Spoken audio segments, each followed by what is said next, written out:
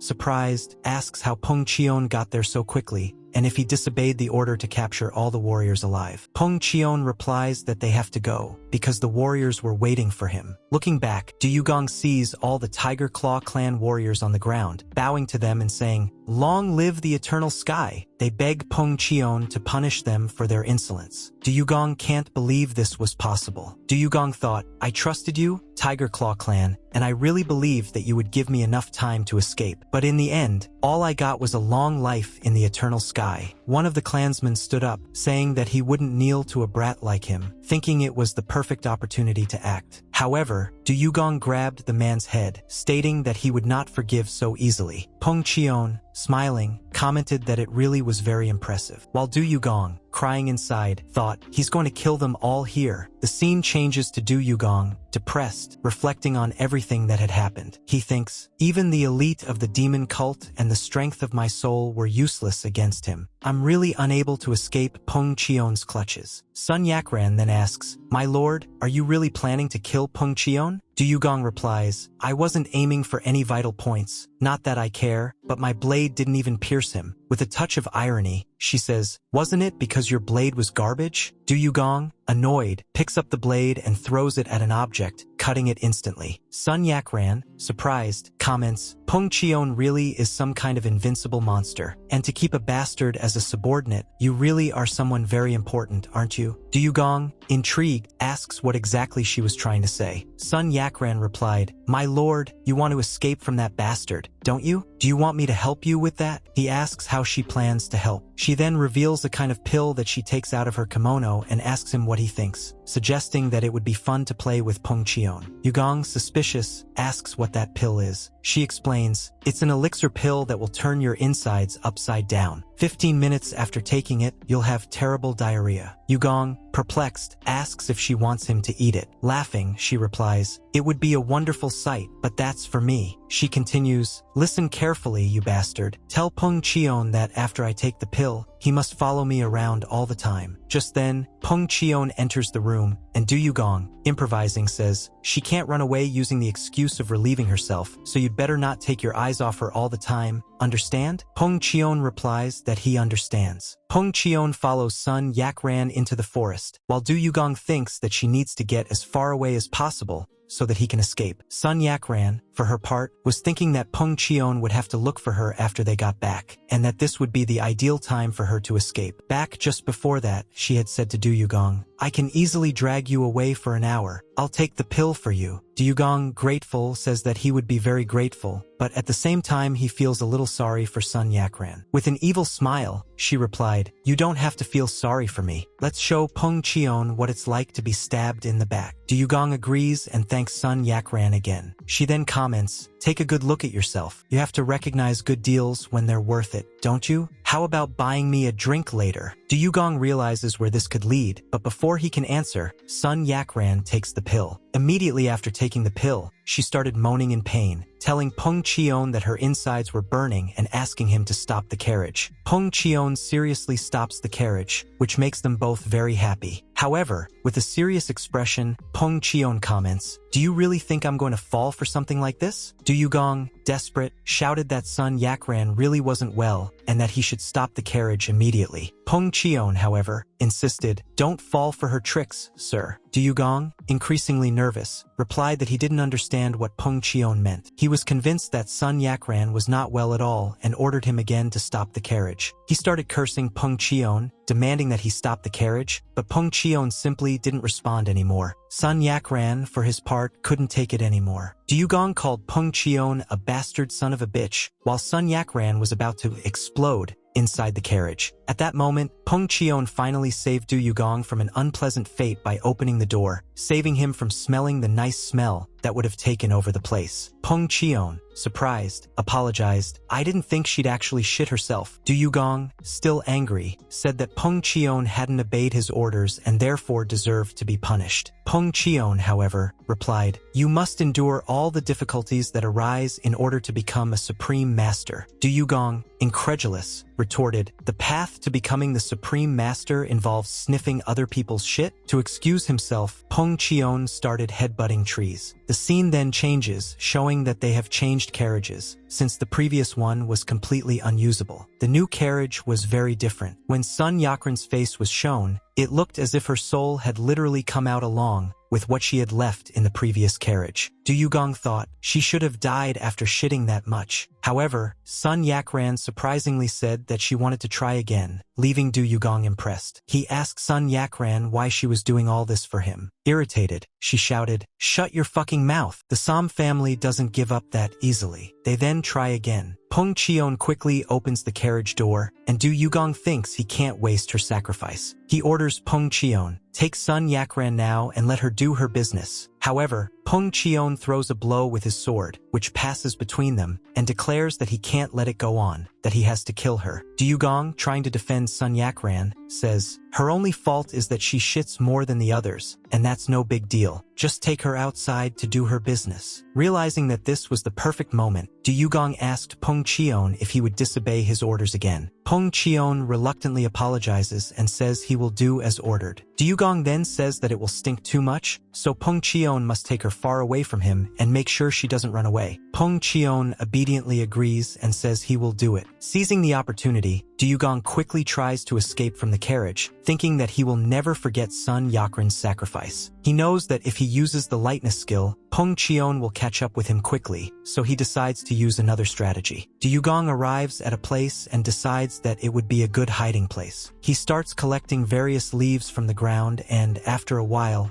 hides among them. Peng Cheon passes by, noticing that his young master's tracks have disappeared at that point. He wonders where Duyugong has gone, as he can't find him anywhere. Peng Cheon says, "There's not a chance in hell that my lord will give up his position as cult leader and just walk away. Surely someone kidnapped him while he was practicing, and I won't forgive those people at all." Duyugong realizes that Peng Cheon is gone, but he knows he has to stay calm and continue hiding for a while longer. Time passes and it's almost dusk. Duyugong, after counting to 20,000, finally decided to come out of hiding, believing that Peng Cheon should have disappeared by now and that he could now breathe a sigh of relief. However, to his surprise, Peng Cheon was standing right next to him, waiting patiently for him to come out of hiding. Desperate, Duyugong tried to explain the situation, but Peng Cheon, with a smile, commented, "So you mean you've already learned the stealth arts? Have you, my lord?" Duyugong, trying to keep his composure, replied, "That's right, Zhang, who is very scary." He continues, "And you've really mastered the tracking arts, haven't you, Peng?" Peng Cheon, still calm, says, "Let's go, since we've finished here. After all, we've got a long way to go." But before they go any further, Peng Cheon asks, "Wait a minute, sir. You'll need to lower your head a little." From the look on Peng Cheon's face, Duyugong realized that something bad was coming. And that concludes this part of the story. If you want the sequel, leave lots of likes and comments. If we reach 1,000 likes and 100 comments, I'll bring you part 2 right away. Don't forget that members get early access to the videos and can watch them all without ads. Become a member using the link in the description. Until the next video, and thanks.